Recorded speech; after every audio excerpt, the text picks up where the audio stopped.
Buongiorno e ben ritrovati con una nuova edizione del TG Flash di News Sicilia. In apertura, anziano investito e ucciso da una BMW a Palermo davanti all'ospedale Buccheri La Ferla. Troppo gravi i traumi riportati dall'urto. Il 29enne alla guida dell'auto invece è risultato negativo all'alcol test e anche al test antidroga. Adesso è indagato per omicidio stradale.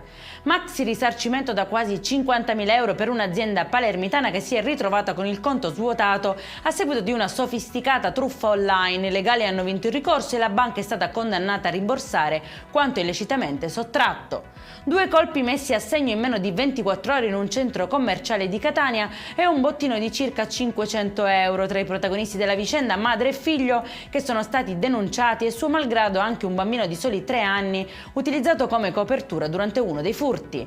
Daspo di 2 anni invece per un tifoso del Marsala. Oltre a inveire contro tifosi e atleti, ha sfidato un carabiniere minacciandolo e cercando lo scontro fisico. E in chiusura l'Etna torna a dare spettacolo, ma il rischio resta ancora alto. La colata lavica originatasi l'8 febbraio continua la sua discesa ed è già arrivata intorno a 1900 metri con la possibilità di attraversare la pista altomontana. Il soccorso alpino e speleologico della Sicilia ha lanciato un appello alla prudenza, invitando escursionisti e curiosi a mantenersi a una distanza di sicurezza di almeno 200 metri dal fronte lavico. Per questa edizione è tutto, prossimo appuntamento alle 19:30. Buona giornata.